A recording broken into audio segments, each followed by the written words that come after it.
Hey, welcome to Foreigner in the Philippines. Well, taking my walk, but I'm not on my own today.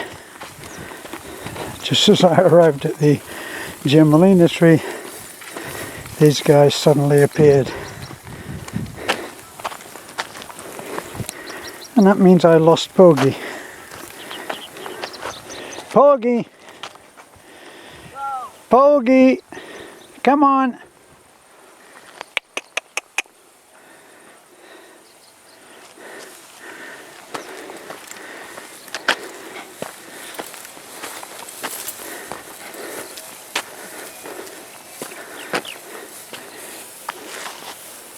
So these guys have come up from Uncle's place, which is up to the Gemelina tree and turn left. And Poggy has abandoned me.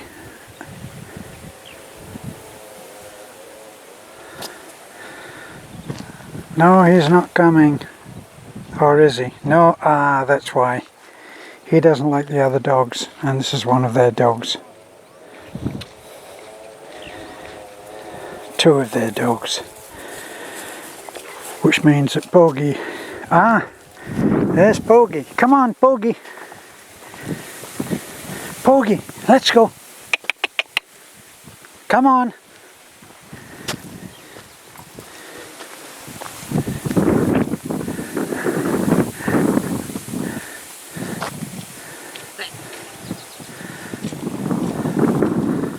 Uh-oh.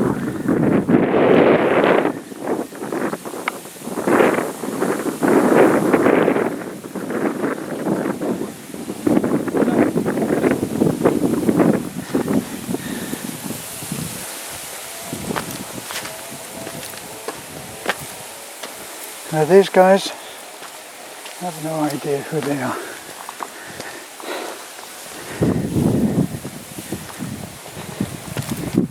But it's good they're here, and it's good that I don't have all the dogs with me.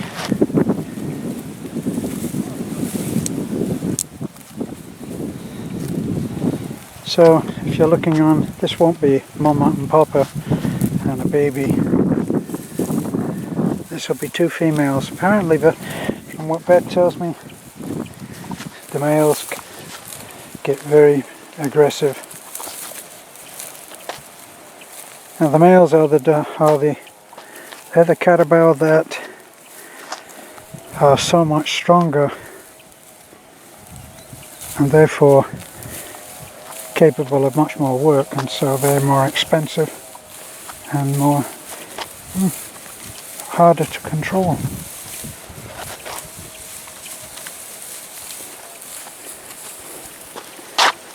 So I think it's a short walk for me because I like the company of the dogs.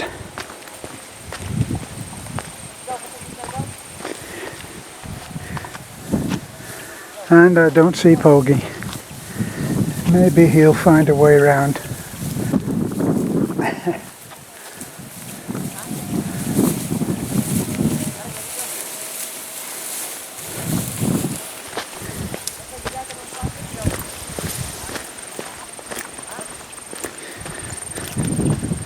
So from what we've heard,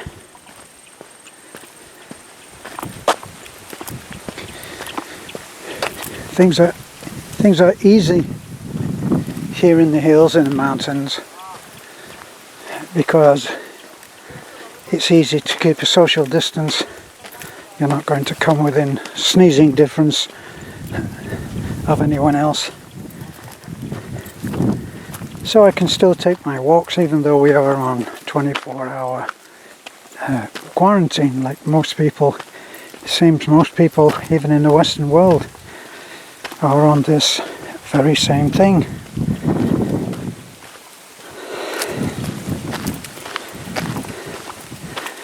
But as I was saying to another friend, as much as I go along with the efforts to contain this virus as a pandemic, as they're calling it, I wonder what about all of those other things that are claiming tens of thousands of lives. Cancer. And in the Philippines, not sure whether it would be tens of thousands, but certainly a lot of lives is tuberculosis. Even though the treatment is here and can be gotten, has been seen to be successful. We've actually been involved with helping several people who have contracted that particular illness, and given several months of treatment, they've been able to recover.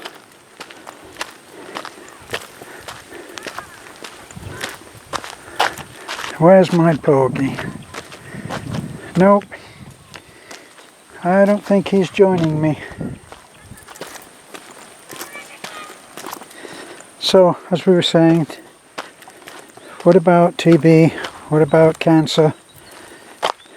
What about SARS? What about chicken flu, bird flu, whatever they called it?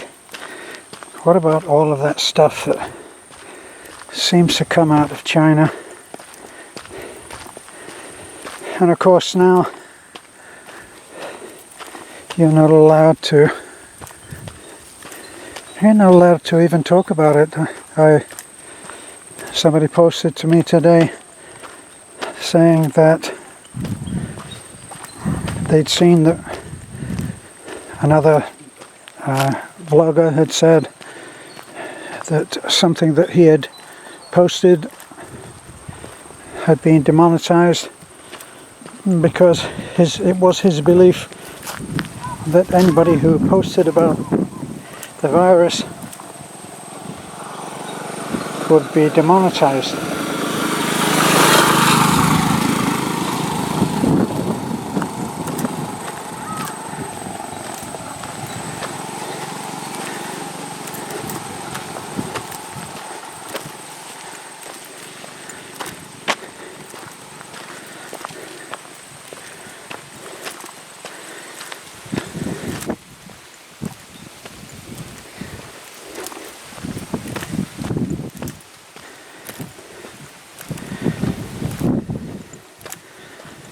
You know, one of the things responsible for taking lives at an incredible rate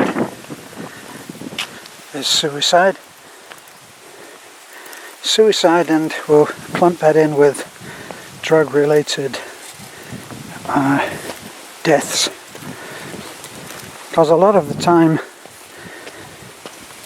people who say like to have a drink, and no, it's not me bashing alcohol again, but people who have a drink who don't realise, or many don't realise, at their ultimate cost, that when you mix that with drugs, boy, the effects, even the makers of the drug themselves don't know.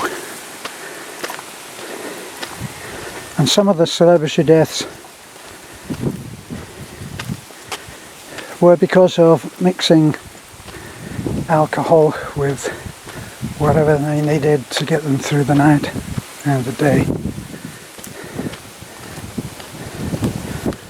So taken on their own, not a killer, put them together and away you go.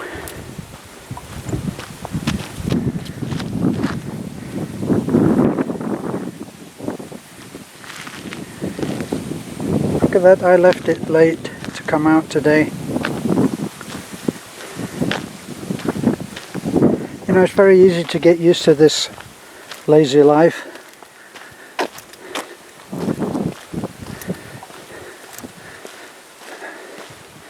And as Beth said, it's nice to be able to have a sleep during the day. It's nice to be able to take a nap, relax. Nice to be able to sit in front of the computer, watch movies. But you know what? soon as we do that, we're in that place where suggestions can be made, so therefore control is there.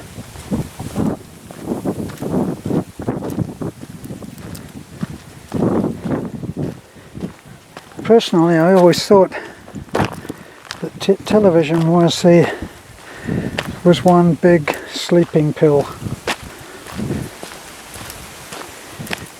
and quickly, when I went to America, where it was just me and my then on arrival 6-year-old son,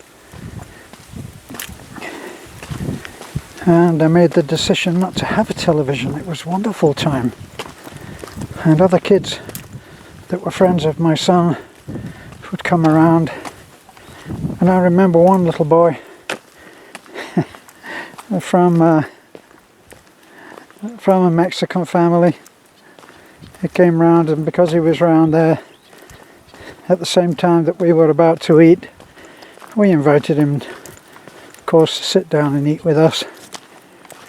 Forgotten what we were eating, but back then it was simple food.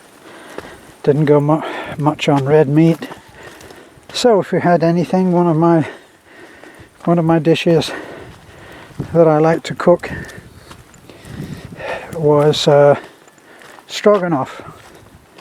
So we didn't have beef stroganoff, we just used to use an alternative which was lean, and you could get this. So of course you couldn't get it here, but you could get it there. You could get lean turkey. So we had to have lean turkey stroganoff, and because it was one of the few dishes I made, I can say that it was a good dish. Well, we sat down to one of our simple meals, and the boy said, "Can I have some ketchup?" It was dirty and all American. "Can I have ketchup?" I said, "No, we don't have any." And he said, "Oh, this is a kid that has been into a house that he's never been into before, that doesn't have a television." So you can see that he's looking around saying, "What's up here?" He said, "What, you ran out? You ran out of ketchup?" I said, "No, we just don't have any." And he said, "Terence, you're weird." And probably to him, I was. We still don't have any ketchup in our house. I remember that lots of things that we didn't have formed the way that my kid was brought up. We never had alcohol. And I remember that I made friends with someone else who was in the complex of 64 houses out near the foothills of Silmar. And we lived in a very nice little compound, 64 townhouses built around a swimming pool. And even though back then I wished for more, I realized it was a good life. Well, gradually you get to know people who live in the same place, don't you? Down at the pool, you'll get to talking to others. I used to end up watching other people's kids because I'd be there with my son, and some kid would come and press his face through the railings that surrounded the, of course, California, have to have it walled in with a railing. "Terry, can you watch me?" Because he'd see that I was watching. "Luke," I say, "Sure." And so I'd end up being a lifeguard for a few kids, which was no chore.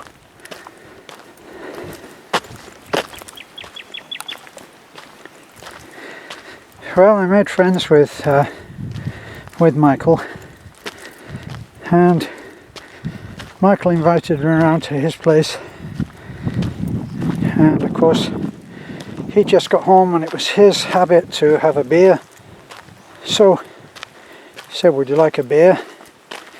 Well, hot weather, and I'm not averse to having a beer now and then, so sure. So my son Luke knocked at the door just about then when we were sitting having a beer. Turned to me to turn around,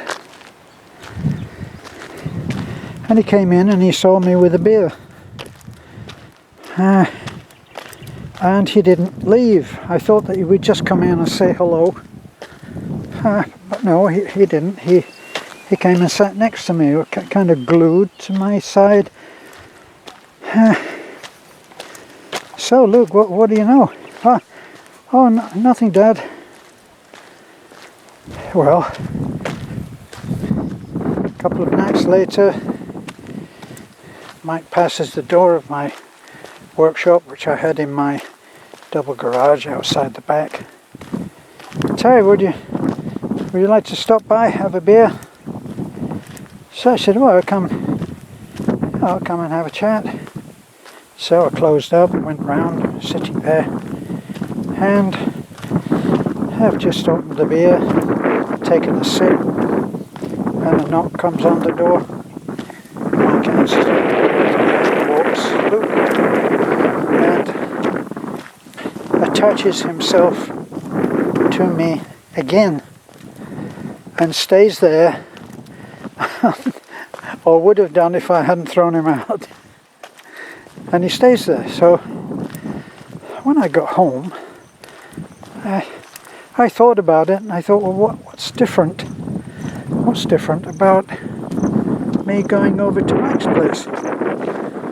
And it seemed to me that the only thing that was different was that I was having a beer. So I asked Luke, are you a bit concerned that you see me having a beer? And he admitted that he was, because he'd never seen me have a beer, and he'd obviously never seen any beer in the house. So he had obviously talked to many of his friends, and one of the things that they all appeared to dislike about their home life, was the presence of alcohol. So I said, you think I have a problem with alcohol? And he said, well, yeah. And I said, well, Luke, in the last year, how many times have you seen me have a beer? And of course he didn't have to think long. He said, twice. I said, and you think that's a problem? Well, yeah. So one thing that came up after that was the realization that as there was only me, I really couldn't afford to become a victim to the zero tolerance law in California. Because if anything happened, who would take Luke to the hospital? And it did happen. I was chatting to a friend when Luke called in the door to see if I was there in our home, and I was around in the L-shaped living room on the phone to a friend, and then comes the thing, Dad, yeah, look, I'm on the phone, okay? So he said, you better come and see. I said, Luke, I'm on the phone to a friend. He said, well, I think you'd better come and see. And I guess that it was something that was more serious, and he had fallen out of a tree and broken his arm, and of course it was off to the hospital for him. That's another story, but anyway, it did bring it home to me rather sharply that I could be in there with my friend Mike and perhaps have a couple of beers in the course of a conversation. And if that had happened when I was over at Mike's place socializing, what would I do?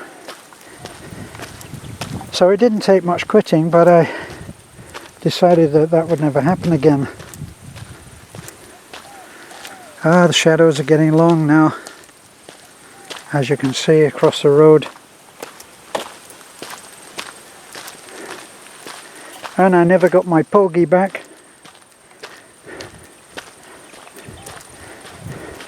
I wish I could talk dog. I'd give him a good talking to when I get home. Look, there's that beautiful mountain, Beth. And it's a very clear day today, look. See, there's that low cloud, but in between the low cloud and the ground on the horizon there, you have that ridge. Kind of makes it stick out as being a special mountain. And that's the one that we rode up there. Looks impossible here, but it stretches out, flattens out as you get close to it. And there is a little church up there that Beth wants to go back to. We could probably take the little red up there, and the road is such that we could get up to the church, which had a terrific vantage point up there over a huge wonderful landscape. You're on top of the world there.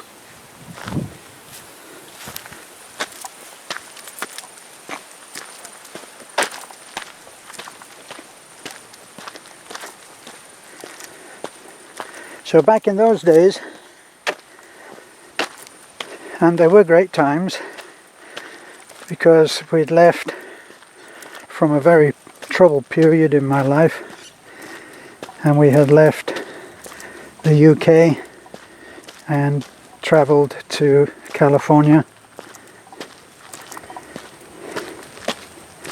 and we had the help of the children from my first marriage, who had all settled out in California. So for a time it was pleasant to be able to bond again with those guys.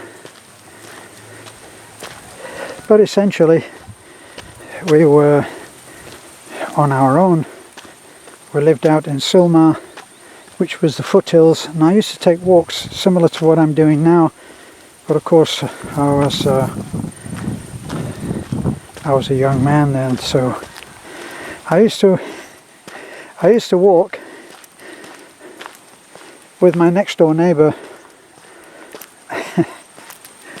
who was a very dry man,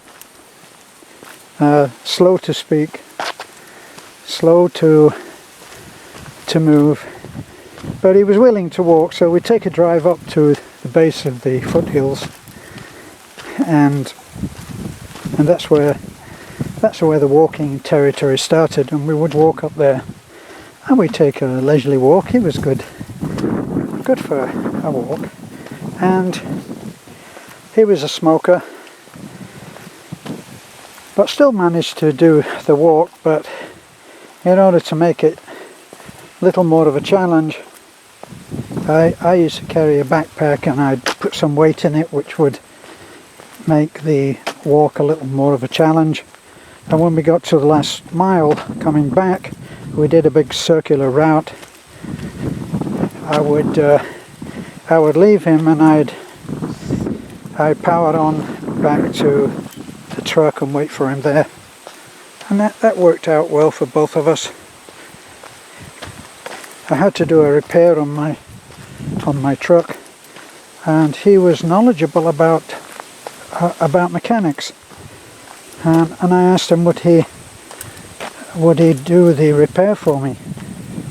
It was I think a Nissan truck, a Nissan pickup, and it had had a repair done on it where the timing belt, timing chain, whichever it was back then, a small tab of metal had been left in there. And so as soon as you started the motor up, you heard this. Obviously you would switch off the engine, and I realised it would have to be done again. So another friend had done that repair for me. My friend Pete had very kindly done that repair for me, and I had watched him, but that doesn't make you a mechanic. So I asked my friend next door, we used to call him Mr. Droll because he was very droll the way he spoke, and I said, would you do that for me? No,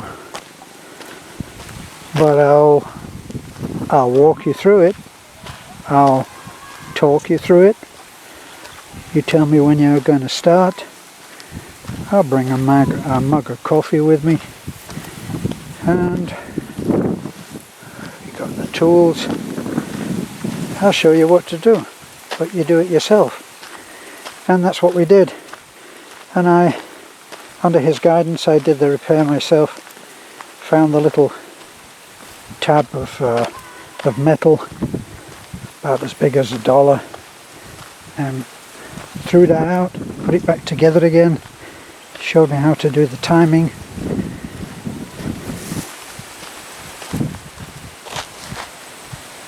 I can hear a motorcycle coming, I think. No, it must be far distant. And so happily the repair was done, and I did learn something, but that was a long time ago, and I'm sure that I wouldn't be tackling that kind of job now. But that was all part of our life in the townhomes. And I met a very good friend, a man who became a very good friend there was my Brazilian friend, Elcio. And Elcio is such an unusual name that you will see him posting on Facebook. And Elcio and I enjoyed a good friendship. Elcio used to work for a very popular furniture store that was very unusual. It was just in a series of like warehouses in Los Angeles called Arte de Mexico.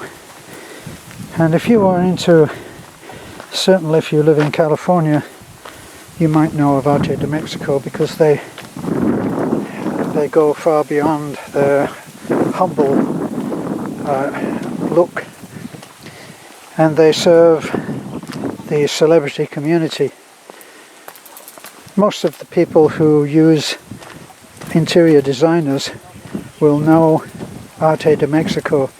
Arte de Mexico can be found in all of those fabulous home design magazines that are on the coffee table of the wealthy. And Elcio was one of their best builders. He had an accident, had a cut to the hand, and when I met him, he was laid off.